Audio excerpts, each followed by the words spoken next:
Bonjour la famille ou bonsoir, ça dépendra de l'heure à laquelle vous nous recevrez chez vous. Le Sénégal vient de battre le Congo à domicile 2 buts à 0. Un doublé de Ismaïla Sarr qui, je le pense, vient de faire son premier doublé avec l'équipe nationale du Sénégal. Nous allons essayer de revenir sur le match, mais à travers certains points qui me paraissent centraux et certains éléments qui peuvent constituer quelque part des perspectives pour l'équipe nationale du Sénégal.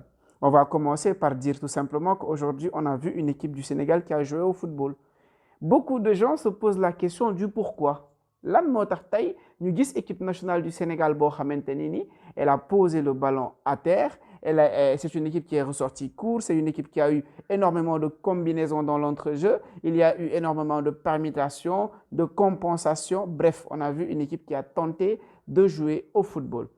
Moi, la première chose que j'ai envie de dire, et les partisans de Cheikhou Kouyaté vont me pardonner, c'est qu'il n'y avait pas Kouyaté au milieu. Et quand tu n'as pas Kouyaté au milieu, tu as un autre joueur qui s'appelle Nampalys Mendy, mais qui t'apporte énormément dans le domaine de la relance, dans le domaine de la progression et dans le domaine de la passe verticale.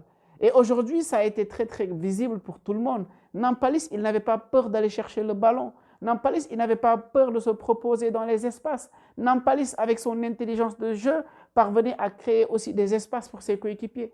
Et j'ai envie de dire que c'est la différence fondamentale entre ces deux joueurs-là. Et aujourd'hui, sauf si Aliou Cissé, quand même, n'a pas regardé le match, ou sauf si il veut s'entêter, mais Kouyaté ne doit plus jouer dans ce milieu de terrain-là. Peut-être il peut nous apporter quelque chose en charnière, peut-être. Encore est-il qu'aujourd'hui, tu as un garçon comme Papa Abdou Cissé, tu as un garçon comme Abdou Diallo. Aujourd'hui, on va se regarder dans les yeux. Mais je pense que Kouyaté, aujourd'hui, voilà, je pense que c'est une page qu'il faut tourner en équipe nationale du Sénégal. Donc, la première raison, comme j'ai dit, c'était l'absence de Kouyaté, mais aussi l'intégration de Nampalys dans le milieu de terrain. Nampalys Mendy, il faut qu'à un moment donné aussi, qu'on se pose les bonnes questions. Oui, Nampalys ne joue pas. Oui, Nampalys n'a pas le rythme qu'il faut, peut-être. Je dis peut-être, parce qu'on sait qu'il joue avec la réserve de Leicester. Mais aujourd'hui, Nampalys, en termes de qualité, en termes d'apport, en termes d'intelligence de jeu, on va être très sérieux, il n'y a pas un joueur qui lui arrive à la cheville dans cette équipe de l'équipe nationale du Sénégal. Gana Gueye compris. Nampalys Mendy, aujourd'hui, dans le registre de sentinelle de Regista, il n'y a aucun joueur qui lui arrive à la cheville. Et à un moment donné, il faut trancher. Il faut trancher pourquoi? Parce que tu ne peux pas avoir un joueur comme ça, même s'il n'a pas ce temps de jeu-là, mais qui, quand il est sur le terrain, il parvient à t'apporter cette satisfaction. Il faut le faire jouer. Il faut le faire jouer tout simplement. L'autre chose que j'ai envie d'évoquer aujourd'hui, c'est Pape Abdou Cissé. Tout le monde a vu le match qu'il a fait encore aujourd'hui. Contre le Togo à Lomé, il avait fait un match extraordinaire. Mais il y avait beaucoup qui disaient, ouais, le contre son camp, nanani, nanana. Aujourd'hui, mais le match qu'il nous sort, il est propre. Et moi, j'ai envie de dire qu'aujourd'hui, quand Pape Abdou Cissé il est sur le terrain, quand Nampalys est sur le terrain, il y a un problème fondamental qui est réglé. C'est le problème de la relance courte. L'équipe ne lance plus les ballons, l'équipe n'utilise plus du jeu long, l'équipe ressort court. Mais ça, pour moi, c'est super important. Quand tu as des joueurs qui te permettent non seulement de casser le pressing adverse, mais aussi de ressortir proprement, moi, je pense que tu règles quand même, on va dire, 50% des problèmes que nous avons rencontrés sur les matchs précédents. Donc aujourd'hui, Pape Abdou Cissé, que ça plaise pas, c'est un concurrent pour Abdou Diallo. Aujourd'hui, je pense que son association avec Kalidou Koulibaly fonctionne.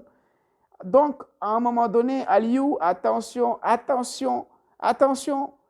Et j'ai envie de parler aussi du match de Krépin Diatta. Mais je vais lier le match de Krépin Diatta à l'absence de Sadio Mané.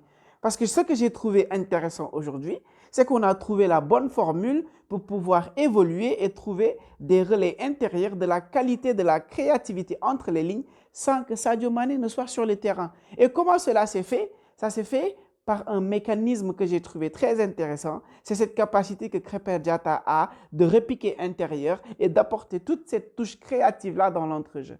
Je pense qu'aujourd'hui, si on n'a pas senti cette absence de ce leader technique-là qui est Sadio Mané, c'est parce que Krépin Diatta, il a fait un match mais exceptionnel au milieu de terrain. Et je pense qu'aujourd'hui, on a quand même quelques indicateurs sur comment jouer sans Sadio Mané. Et pour moi, aujourd'hui, je pense que le coach doit capitaliser sur cet acquis-là parce que quand tu as aujourd'hui Nampalys qui t'apporte cette facilité à la relance, tu as Idrissa Gana Gueye dans ce rôle de numéro 8 qui t'apporte cette progression, qui fait progresser le ballon, qui t'apporte de la projection. Et tu as Crépin Diatta dans le dernier tiers, entre les lignes, qui t'apporte des solutions, qui t'apporte du lien et qui fait parallèlement aussi un travail formidable sur le côté. Je pense que c'est un début de solution pour permettre à l'équipe de jouer sans Sadio Mané. Donc aujourd'hui, je pense que c'est un match où sur plusieurs points, on a été intéressant. Et c'est un match pour moi qui peut constituer quelque part des éléments de réponse sur des futurs problèmes ou des éléments de réponse par rapport à des situations peut-être qu'on sera amené à rencontrer dans le futur. Donc, je vais pas être long. Je pense que c'est un match intéressant. Mais moi, j'ai envie de poser une question aux gens qui vont écouter cette vidéo. Pourquoi aujourd'hui l'équipe nationale joue alors qu'Aliou Cissé n'est pas sur le banc? Est-ce que quelque part, Cissé n'est pas un personnage ou un entraîneur qui ne privilégie pas le jeu? Parce que je pense qu'aujourd'hui, Régis Bogart, je pense qu'il était sur le banc et on a vu une équipe intéressante. Une équipe où des joueurs ont pris des initiatives. Avec Aliou Cissé, ça n'a pas toujours été le cas. Pourquoi? On va terminer par cette question. Pourquoi aujourd'hui l'équipe a joué alors que Cissé n'était pas sur le banc? J'attends vos réponses en commentaire. On se donne rendez-vous très très bientôt pour une prochaine analyse. D'ici là, portez-vous bien.